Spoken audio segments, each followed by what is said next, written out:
Pure Handbook 1, Video 1, Indices. Indices is a topic that you would have seen at GCSE before, and I know that you should be familiar with these rules, but it's important that we understand where they come from and also see some of the harder applications that you will see in A-level. So you've got the rules there on the left. Let's just go through a few examples. The first rule, you'll probably know it as when we multiply the indices, we add the powers. If you look at our example on the right, so let's say we've got 3x to the power of 4 times 2x to the power of 5, then what we'd do is if we wrote it out in this long form here, 3x to the power of 4, well, that's just 3 times x times x times x times x, and then you can see also what 2 times x to the power of 5 looks like.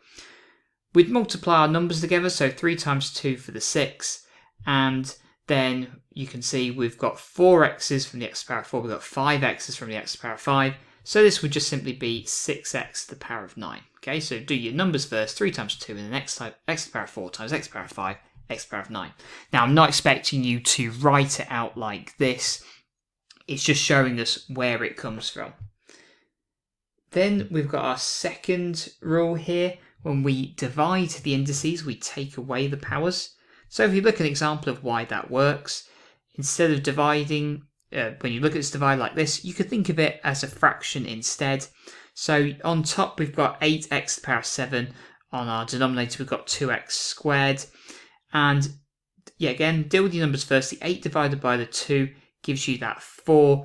And x to the power of 7, you've got x to the power of 2 on the bottom there. So you've got 7x on top, 2 on the bottom. And then you can see that I can cancel out a pair of x's and I can cancel out another pair of x's. It leaves me with 5 x's on that numerator.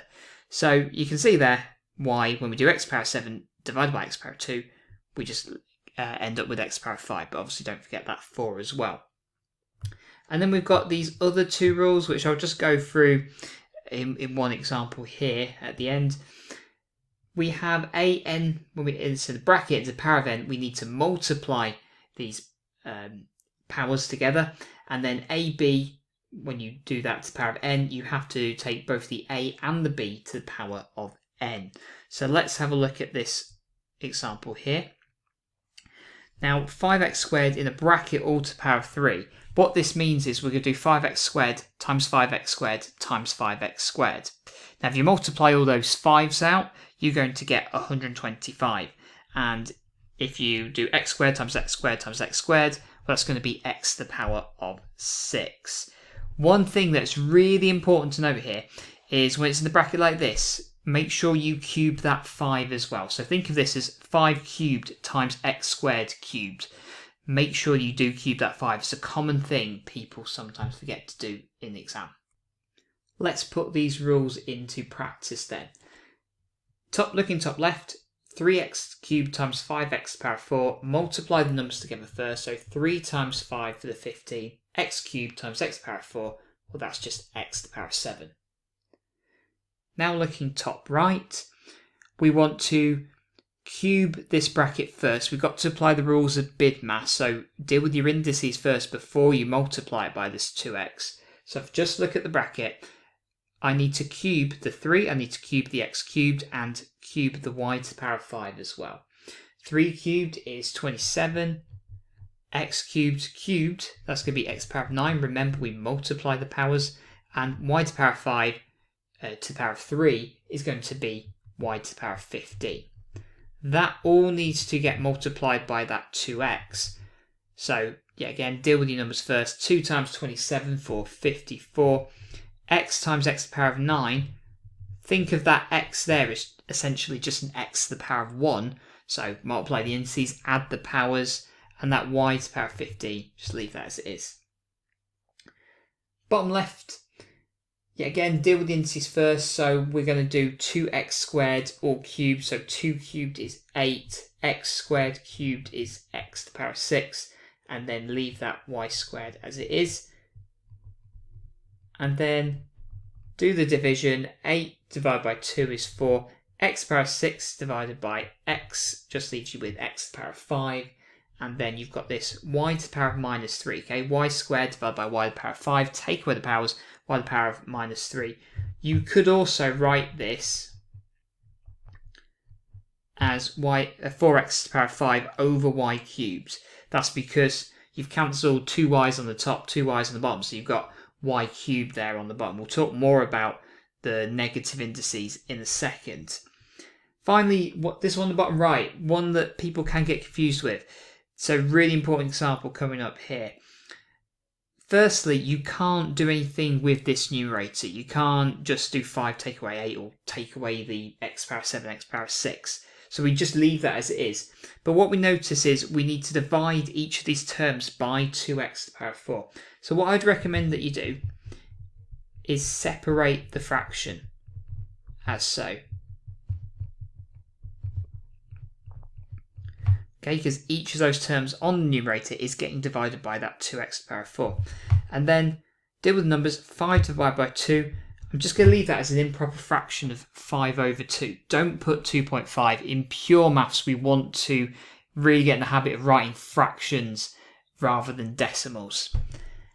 X to the power of 7 divided by x to the power of 4 will be x to the power of 3. So just leave it as 5 halves of x cubed. The last term, 8 divided by 2 is 4. X squared, x to the power of 6 divided by x to the power of 4 is x squared. So I can leave it like that. Also, you could write that first term as 5x cubed over 2. Both of these forms would be correct. So be prepared in A-level maths. When you do a problem, the answer you have might look different to one that's in the back of a textbook, but you might both still be correct. So something to bear in mind throughout A-level. Looking at further rules that we use with indices, and yet again we need to make sure that we know these. If we look top left, we can see a to the power of 0 equals 1. In fact, anything to the power of 0 equals 1. So 2 to the power of 0 is 1. 3 to the power of 0 is 1. A million to the power of 0 is 1. Hopefully you get the idea there. Looking top right, a to the power of 1 over n is the nth root of a. What this means is, if I have x to the power of a half, that means we are looking at the square root of x. X to the power of a third means that we are looking at the cube root of x. And just an example with a number, if you have 27 to the power of a third, that would just equal 3. The cube root of 27 is 3. Then if I have a negative indice, what it means is I do 1 over that, but without the negative. If we say, for example, x to the power of minus 1, this would just be 1 over x. X to the power of minus 2, well, that would be 1 over x squared. Later in the course, we'll see the importance of, if you have it as a fraction, writing it that other way. One thing to bear in mind, if you have something like 3x to the power of minus 2, this would be 3 over x squared. Don't just do it with 1 over the whole thing. It's only that x that's been taken to the power of negative 2, not the 3. And finally, if you have a fraction here, it's not 1 over, but you've got a constant on top that's not 1. So let's say, for example, you have x to the power of 2 over 3. Well, this would mean we have to do the cube root of x, and then the result we get from that, we square it. Let's look at an example with a number. If I have 27 to the power of 2 over 3, I find the cube root of 27, which is going to be 3, and then I square it, which would give me 9. As I mentioned at the start, this is A-level. It is harder than GCSE, as you can imagine, and this is a type of exam question you could expect on indices. And you'll notice that it's a little bit harder than what you might have seen in our previous examples, where it's just work this out. It's a little bit more problem solving involved here. One thing you may get asked to do in an exam, or sometimes you might need to do for a certain question, is write numbers in a particular form. So you have a particular base like we do here, for example, writing with a base of 3. So we're going to write the number 1 over 27 as 3 to the power of something. So what I'd do is look at the 27 and think, well, actually I can write the number 27 as 1 over 3 cubed. But that's still not what I'm asked for. You can see there in the form that I'm asked to give, it's 3 to the power of n. This is 1 over 3 to the power of something at the moment. So I'm just going to write that as 3 to the power of minus 3. Because it's 1 over 3 cubed. So that's the same as 3 to the power of minus 3. Second example, I've got 1 over 3 all squared times 9 to the power of 7. So yet again, get all these numbers with a base of 3. So the third can be written as 3 to the power of minus 1. And then we're going to square that. And the 9, well, think of the 9 as a 3 squared, but then you have to take that to the power of 7. The brackets are important here. Looking at the first term, 3 to the power of minus 1 then squared is going to be 3 to the power of minus 2. And the second term is going to be 3 to the power of 14. And add the powers together to get 3 to the power of 12. Now this next word here, you see, hence, is a word you're going to see come up a lot of times throughout your A-level maths. And you've probably already seen questions like this at GCSE as well. When it says hence, it's going to mean use something you've done earlier to help you with this part of the question. Now, if I look at this equation I'm asked to solve here, hopefully I can realise that the 1 over 27 is what I saw in part A, in part 1 even, and the third to the power of 2 times 9 to the power of 7, that's what you're seeing there in that second part. So really, when it says hence, look at what you've done earlier because it's going to help you. So I know that 1 over 27, I can write that as 3 to the power of minus 3. That's what I did in part 1. And the bit on the right, I can write that as 3 to the power of 12. Okay? Sorry, I should have that first bit to the power of x. That's the only difference there. The bit on the right is exactly the same as part 2. The bit on the left is almost the same, except for it's all been taken to the power of x. So multiply the powers, because you've got the bracket there. And then when we get to this form, we've got the same base. So it means that, and because these are equal, it means the powers must be equal to one another. So minus 3x must equal 12. Therefore, x equals minus 4. Let's get into some further examples.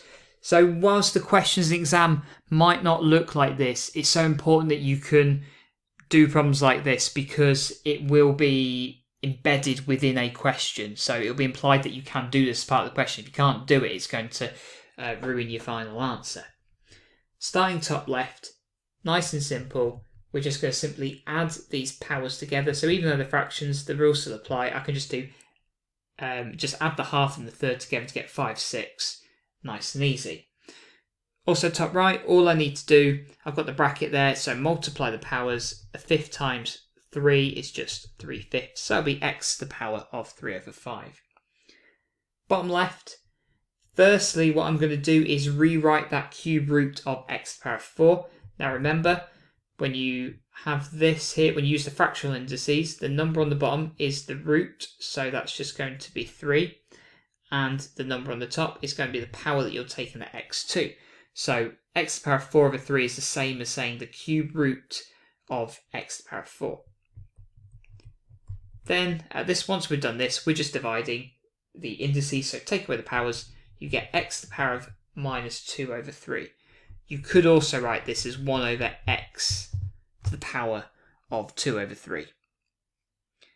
Finally, like we did in the last examples, we've got a fraction here, so we're going to want to split it up first. So x to the power of 7 divided by divided by 2x to the power of 4.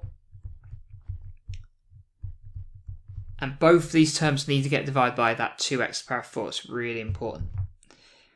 Now the first fraction, in terms of my numbers, well essentially I've got a 1 on the top because I've got 1x to the power of 7. So 1 divided by 2, that's just a half.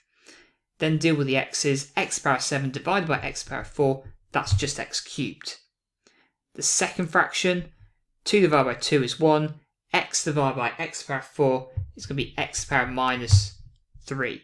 There's a number of different ways you could write this.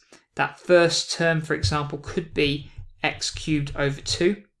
Because remember, multiplying by half is the same as dividing by 2.